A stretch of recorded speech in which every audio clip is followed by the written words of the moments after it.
All right, welcome back to another series 42. We're still in Bamidbar, which is Numbers. We're going to start in chapter 6.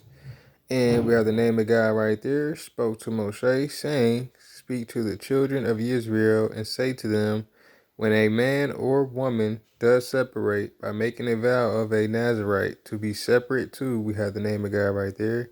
He separates himself from wine and strong drink. He drinks neither vinegar of wine, nor vinegar of strong drink. Neither does he drink any grape juice, nor eat grapes or raisins. All the days of his separation he does not eat whatever is made of the grapevine, from the seed to the skin. All right. I highly encourage you to read this chapter 6. It talks about them separating themselves for God. One of the key points why I highlighted this section, it brings up, strong drink and wine. All right. It seems like alcoholic beverages and wine were okay to drink. I think the sin is just drunkenness. All right. You don't want to get drunk or overdo it. You don't want to become an alcoholic and make it frequent when you're drinking. You just want to have self-control in that matter. So this is key here. I highly encourage you to read this. And then also when you're making a vow to God, being separate, there's certain things you may want to cut out. Like if you're doing a fast or things like that, there's some things you want to cut out within your life that takes the place of God. So you may analyze your life and think maybe you're exercising too much, or maybe you're studying too much. All right. You may want to cut some of those things out for a certain time period. Just separate yourself to God. Just give more time to Him and like prayer, praise and worship. You can do it on your own time period. You don't have to do it with other people as well. You can do it just at home. All right. You can do it in your closet, if you got kids. But just separate some time out the day and just give thanks to God. Also, we're going to fast forward to chapter 12. We're going to go ahead and read this. Verse 1. Now Miriam and Aaron spoke against Moshe because of the Cushite woman whom he had taken, for he had taken a Cushite woman. All right. So this is going to be key here. It's talking about the woman that Moses or Moshe had taken. All right. And when they say taken, pretty much here everybody's referring to, his wife, the wife that he had. And the key things here for women, especially if you're not like the family that the guy that you chose to say yes to and marry, maybe you're not like his mother or his sister or his female relatives and things like that.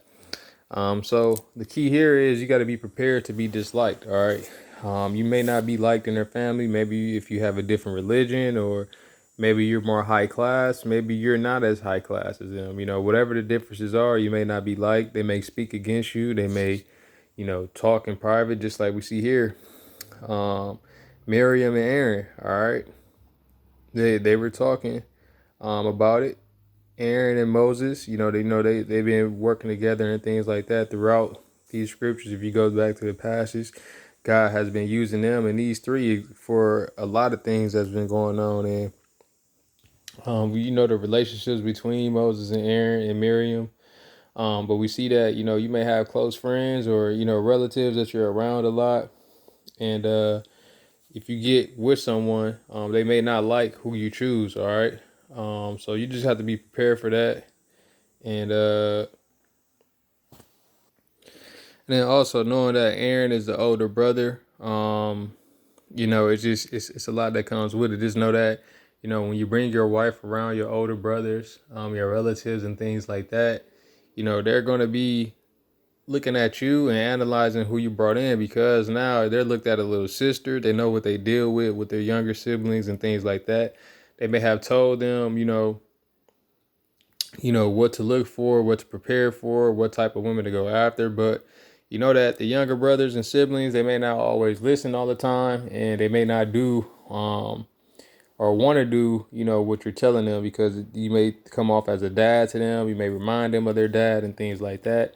And that's where that comes into play. So just be prepared for those type of things. But if you're able to, don't even come around unless you have to or need to, unless you need to help them with something, or, do things. But just going around other people, especially when you're in a relationship, it brings up a lot of chances and opportunities for negativity. All right.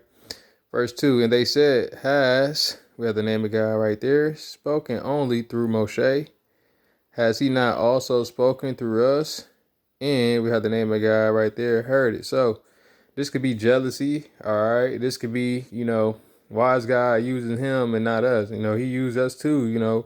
Why is he, looking more like a leader than us, or the people following him more, or, just answering to him? So when you're in ministry, especially if you're a woman and you're married to someone that God is using highly and they're highly anointed, be prepared for people being jealous, even those within their own religion, all right?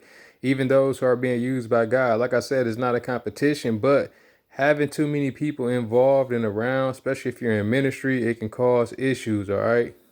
Even though we all believe in the same God and serve the same God, we are still human beings when it come down to it. At the end of the day, we see that what's going on with these people that's being used by God, their lifestyle, some of them turning away from, God, they having children, disobedience and things like that. So you cannot expect those who are in the church, who are under you, or you have chosen to do something, to do it correctly 100% of the time. Because if they disobey God, how easy would it be for them to disobey your commandments and your authority? So look at that in your marriages too.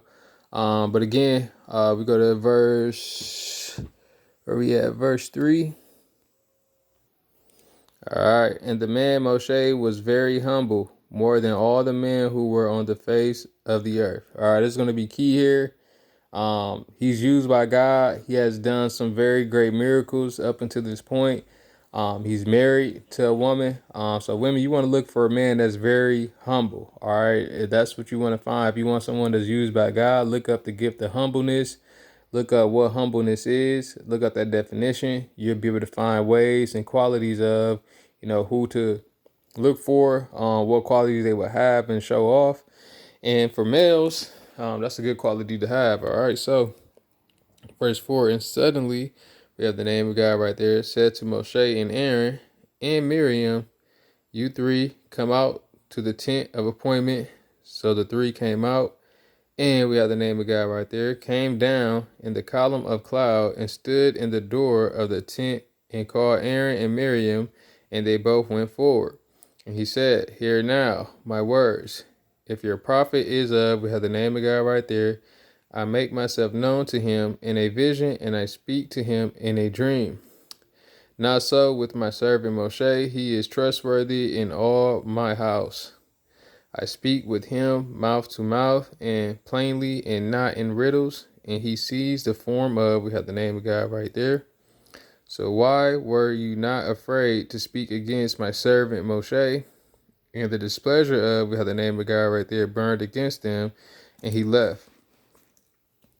All right, so just looking at this section right here, we see that God is confronting them about what they said. Right here, a key point, we know that God hears everything that's said, even in secret, in thought, whatever. All right, God hears what we're talking about, complaining about, and he'll confront you. All right, you're just a creation. All right, if God is not using you as much, there's nothing to be ashamed about, jealous about, or to feel less about. All right, you're just a creation. All right, be thankful that he's not using you a lot, because you may not want to do it.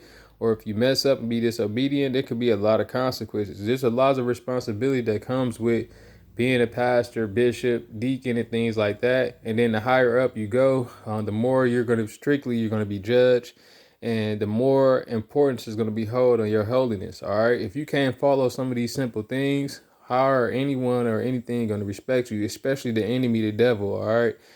Some of you, he doesn't even bother because there's a lot of sin that's still present in your life that you haven't taken care of yet. But yet you're married, yet you have a family, yet you're in the church, yet you're still trying to do things within the church, lay hands on people and things like that, and you're not qualified. It's a lot of preachers and pastors today you can go through and see that they're not qualified.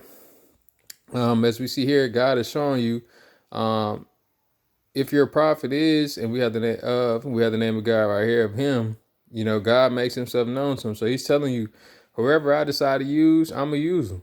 He created them for that purpose. So why does it matter to you? If you go to a dealership, all right, let's say you and three people go to the dealership, y'all get the same car brand, the same model, same make. Maybe y'all get it all in the same color, but these are three different vehicles, all right?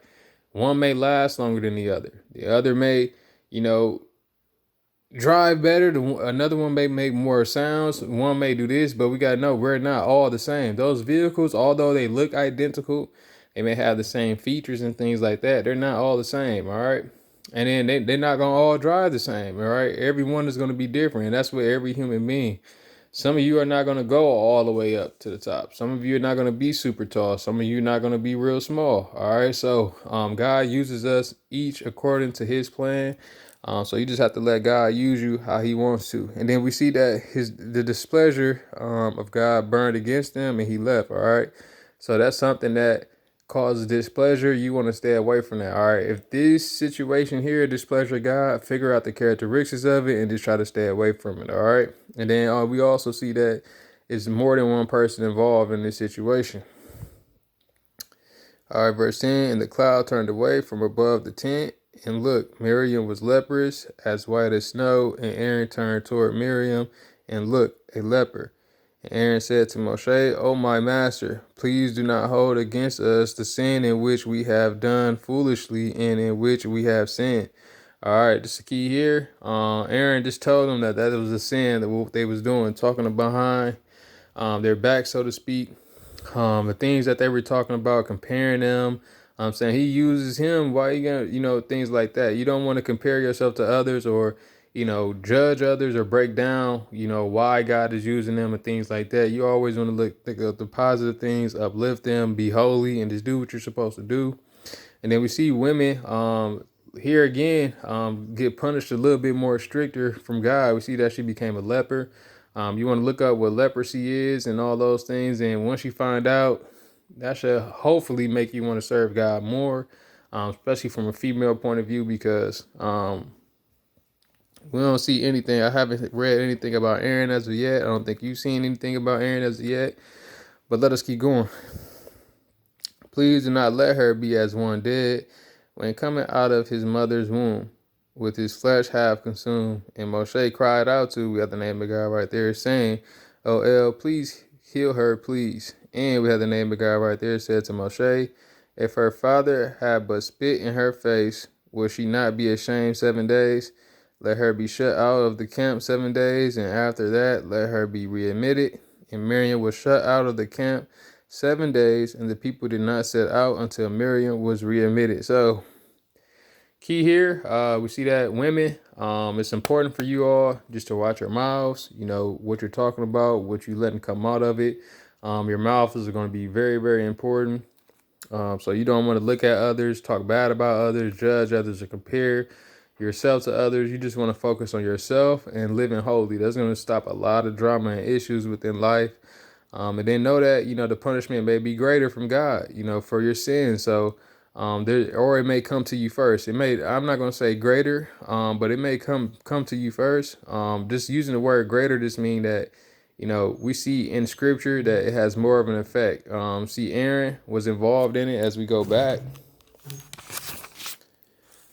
We see here, now Miriam and Aaron spoke against Moshe. They both were involved in this. All right, they're brothers and sisters. But we see that only Miriam is the things is the one that God caused these things to happen to. And then you could say, what about Aaron and things like that? But that will be going back to that same situation where we talked about in the beginning that we just read, how they were going against Moses in this situation. Now, Aaron could have did that, or Moses could have did it, but they prayed for it. Moses prayed. He cried out to God, saying to heal her and things like that. And see, Aaron said to Moshe, O my master, please do not hold against us a sin in which we have done foolishly and in which we have sinned. It's like he confessed his sins and repented here. So that's going to be key. And then also, I'm going to read another verse this is chapter 13, verse 31. But the man who had gone up with him said, we are not able to go up against the people, for they are stronger than we. So this is going to be key here. But the man who had gone up with him said, all right, we are not able to go up against the people, for they are stronger than we. So, there's people stronger than you out there. Don't be foolish, be wise. All right, read this scripture. But other than that, we're going to get the key points out. God bless.